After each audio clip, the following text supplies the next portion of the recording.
Hi, everyone. I'm Jan with the Prince George County Memorial Library System. Thank you for joining us for another Children's Readers Advisory. Okay. My first book is called Blended, and it's by award-winning and New York Times best-selling author SHARON M. DRAPER. Publishers Weekly magazine calls this book a timely but genuine story about divorce and racial identity. 11-year-old Isabella's father is Black and her mother is white. Since the divorce, she lives with one parent one week and the other parent the next week. As a result, Isabella starts to feel pulled between the two worlds. On top of that, strangers are always saying such things as, "You look so exotic," and "You look so unusual." But to Isabella, what they're saying means, "But what are you really?" Then one day, the worst thing happens. Isabella and her stepbrother, Darren, get pulled over by police. Find out what happens when a cell phone is mistakenly thought to be a gun. Okay, now, sorry, I got an itchy nose. Okay, this next book, ta-da! This is called The Haunting of Falcon House by Eugene Yelchin. A 12-year-old prince is forced to leave his mother's side to move into Falcon House as the heir to the family estate. The prince wants to be a hero like his ancestors, but first he must discover the secrets that haunt the house. Can the prince do what he wants, even as he eventually has to admit a huge secret he's keeping to himself? Let's see. Okay, so I'm going to move on to my next story.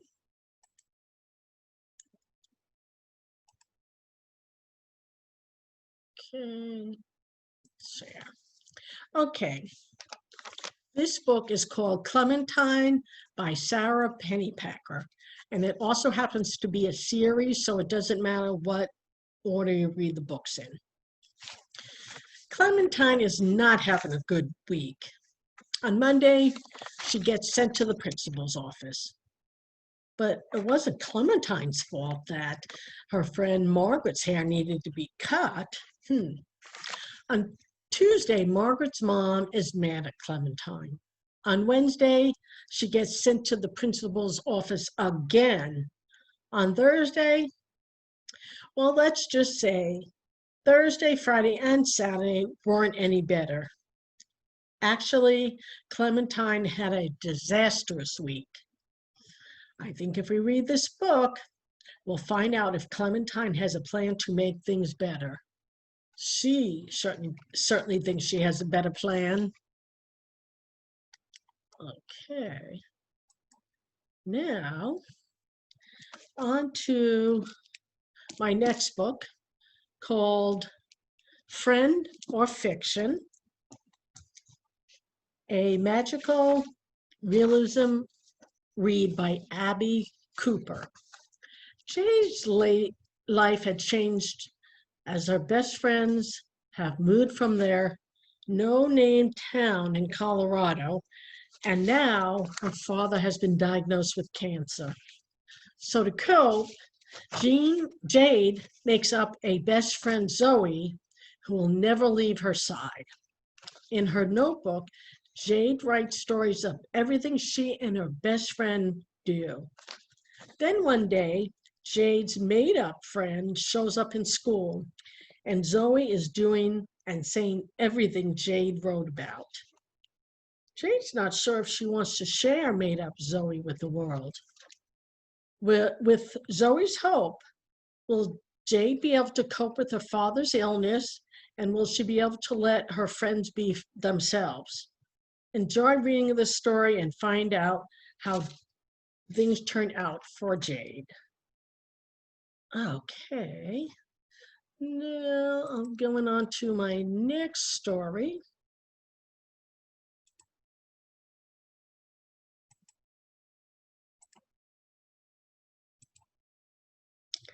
Okay, this story is called George by Stonewall Award-winning Alex Gino. George may look like a boy, but she knows she's a girl born in the wrong body. This is a secret George thinks she'll need to keep forever until her teacher announces the class will perform a play based on the book Charlotte's Web. With her best friend Kelly, can George get the lead? And will she be able to show everyone who she really is? Okay. On to the next story. There we go. Another book you can't read backwards, the title. But the book is called Wanda Season Good and the Mostly True Story, a fantasy story by Susan Laurie. Poor Wanda, she believes her parents don't care about her, that they're really not her true parents, and they also blame her for her younger brother Zane's bad behavior, which is awful. On Wanda's 11th birthday, she makes a wish to find her true family.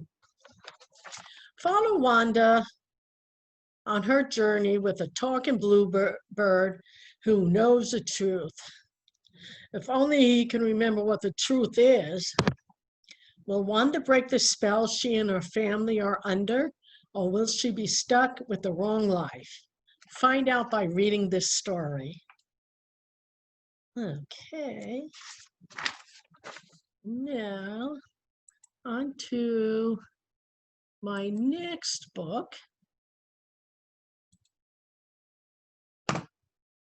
Okay. This is called The Graveyard Book by Neil Gaiman. The Graveyard Book is considered a modern classic. This story won the United States Newbery Award Medal, which is given out yearly to recognize a children's outstanding literacy work. The same year, it also won a Carnegie Medal from the United Kingdom for the same reason. And this is the only work ever to have won both medals, okay. It takes a graveyard to raise a child.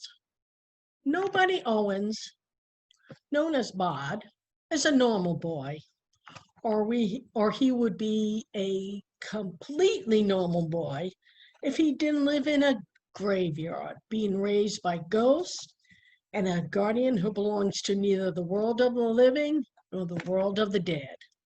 There are adventures in this graveyard for a boy, including an ancient indigo man and a gateway to the abandoned city of ghouls.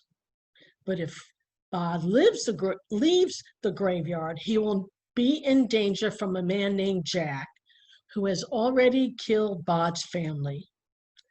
Let's journey with Bod as he learns the importance of being himself. That's kind of a heavier book, but I really enjoyed reading it. Okay, so, ta-ta.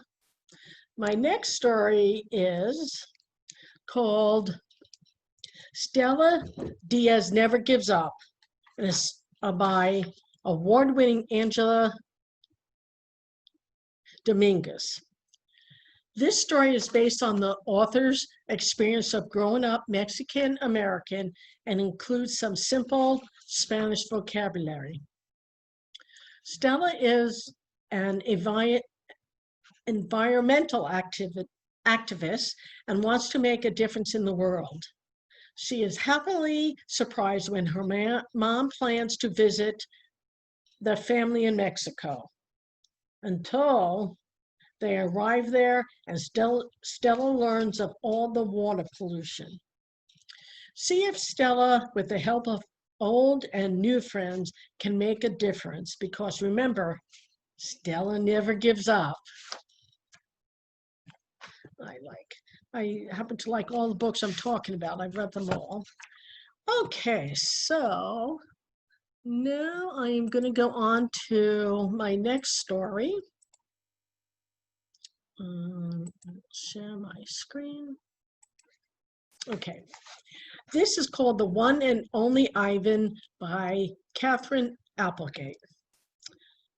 This is another book that has won the Nobel Medal. And starting on April 14th, 2020, you can stream the movie if you happen to have joined Disney Plus on the TV.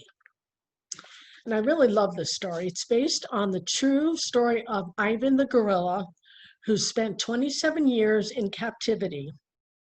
Ivan is used to seeing things through his own eyes. That is, until introduced to Ruby, another gorilla who's younger than Ivan. Come along with Ivan, Ruby, Stella, and Bob, the dog, as Ivan is forced to see their home and his art through their eyes. And then, once you've read this story and potentially see the movie, the next book you want to get is The One and Only Bob, to find new adventures. And I read both of those stories, and I really liked them. Okay, this next book, ta-ta, is called We Could Be Heroes by Margaret Finnegan. Hank, who is autistic, doesn't like the sad book his teacher is forcing the class to read. So what does he do? He goes to the boys' bathroom and sets the book on fire. Not only does he still have to read the book, but now he has the attention of the new girl, Maisie. Maisie is on a mission to save her neighbor's dog, Bola, who has epilepsy and is tied to the tree all the time. This makes Hank feel even sadder, and he agrees to help Maisie. They're both willing to lie, bake, and milk a cow, amongst other things, to save Bola. Turns out Bola may not be the only one who needs saving. To find out if the kids are going to be heroes or just friends, please read this funny book. And I think it's funny. Okay, on to my next book.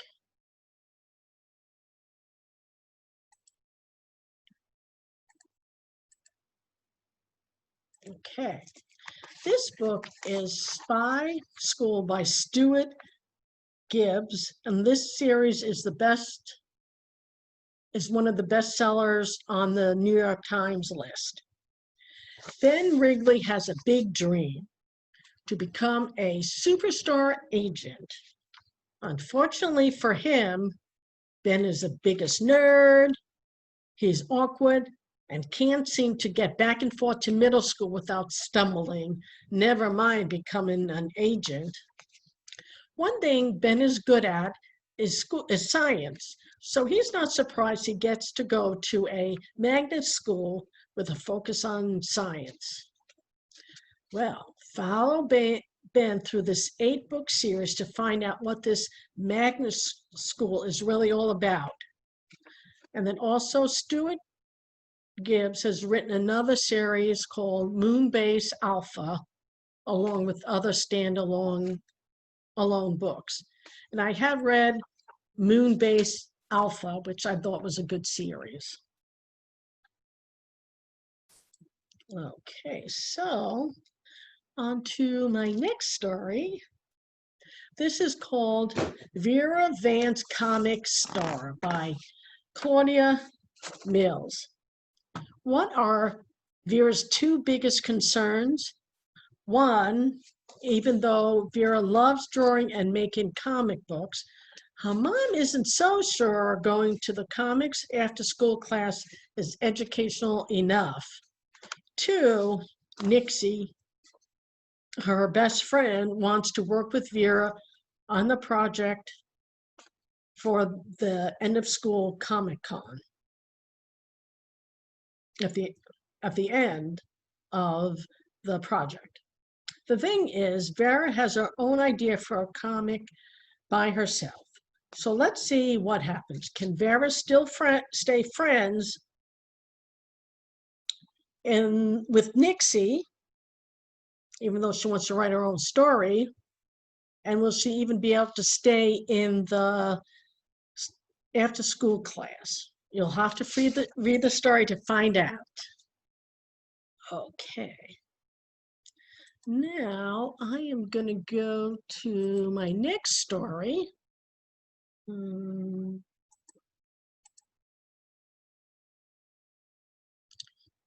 let's see.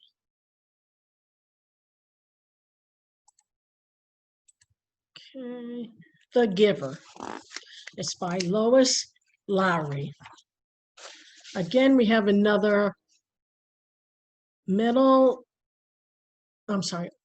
Newbery Medal winner, which has become one of the most influenced novels of our times.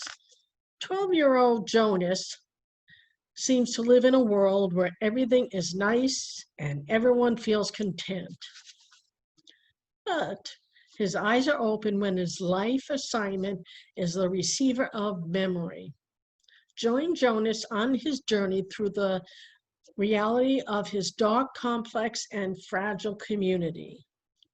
And this story happens to be the first of 4 books, which are called Gathering Blue, Messenger, and Sun. Okay. So the next story I want to talk about, is called The Ghost in Apartment 2X by Dennis Markle. Kirkus Reviews calls this story gently scary with plenty of fun, absolutely delightful. And then best-selling author Adam GIBBS also says, as addictive as your favorite video game. I couldn't put it down. And Gorman Corman, another best-selling author, said, this is one of the adventures no gamer should miss. And I also happen to have found it very delightful. Okay, so suppose there was a ghost in your brother's bedroom, the one you want to move into now that your brother has gone to college. Unfortunately, it seems an angry ghost is living in the room. Can friends Nat and Gus help Denny find out what the ghost wants? And can he help put the phantom to rest? You'll have to find out for yourself by reading the story. I can't give away any endings because then, are you going to want to read it? No. Okay. So let me go to my next book. Okay. And then this one happens to be what we call an easy first reader. It's called Frog and Toad All Year by Arnold Lobel.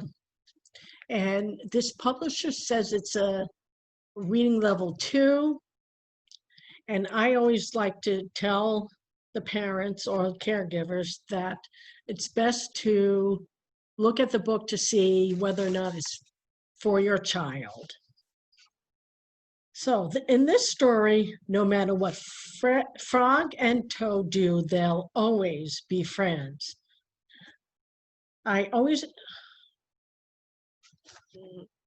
So, like I said, I always encourage adults to look at the stories to see if this is the one you want for your child. And also, please ask us any questions if you have a specific book in mind. Thank you. Okay. Okay, let me read this next book called Arf by Spencer Queen. And this is the second book in the series Bowser and Birdie. And again, you don't have to read it in any specific order, and I happen to have liked all of the books. Okay, why would anyone break into the house of Bowser's owners, especially that Bowser is a large, handsome dog with a good set of sharp teeth? Besides, they don't have anything worth stealing. Can Bowser help his human friend Birdie on the trail of something that smells rotten and something that smells of cat? You'll know the answer once you read this story. Okay, now on to my last e-books that you can download. Oops, I didn't download the right thing. Okay, let me get back to this and get on to what I really need to be showing you. Okay, this is called Lily and Duncan by Donna GEPHART. According to the newspaper Voices of Young Adults, GEPHART has written a story that will speak not just to one specific community, but to humanity as a whole. In alternating voices, follow Lily, a transgender girl, and Duncan, a boy dealing with bipolar depression, as they tell their stories. Lily realized that being a girl isn't as easy as it looks, especially when you look like a boy. Duncan is keeping his bipolar depression a secret after moving to a new town, after living in a small town for the last 13 years. Nothing is as it looks when you're in the 8th grade. See how Lily and Duncan's lives are changed forever when they meet one summer day. Okay, now I'm going to go on to, this is a graphic novel. And again, I don't specifically want to talk about that series, which is Baby Mouse Goes for the Gold by Jennifer L. Holm and Matthew Holm. I know people consider graphic to be comic books, but they really are much more than that. This particular series is easier than other ones, but as you will see, the book must be read. Yes, folks, have no fear. Your child is doing more than just looking at the pictures. And I always like to tell the adults, if you think this is too easy, encourage your child to take out more than one, or have your child read a book that you or the teacher wants to be read, and they must tell you something about that book. And then it can't be more, I'm sorry, it can't be, I liked it. Oh, I didn't like it. So, and then the graphic book will be their reward. So this way you have a win-win situation. They're reading what you want, and then they're also reading what they want. Okay, my next book is called Winter Born Home for Vengeance and Valor by Allie Carter. Stuart Gibbs says this is a fast-paced thriller ride of a book. It's Batman meets Annie. Melissa D. La Cruz, who also wrote the Descendants series, says this: an adventure-filled read with a twisty mystery and spunky friendships. I loved it. I also loved it. So poor April, she knows she's not an orphan. After all, her mother left her a key and is coming back very soon. yet no one believes her. Nothing seems to go right. For example, April did not mean to start the fire. She didn't mean to break the vase, and she didn't ask to live with other orphans in a creepy old mansion. So let's find out if the key will help April find her mother. And then, ta-ta, my last book is called From the Desk of Zoe Washington by Janae Marks. And Publishers Weekly magazine says this book is on their anti-racist children's and YA reading list. YA means young adult. Zoe's father, who she never met, is in prison for a crime he says he didn't commit. So could he be innocent? This story finds Zoe doing her best to find the truth and the person who is her father's alibi. Walk with her as she learns about the inequity in the criminal justice system. Okay, so that's all the stories I have for right now. Again, thank you for joining us, and we'll see you soon.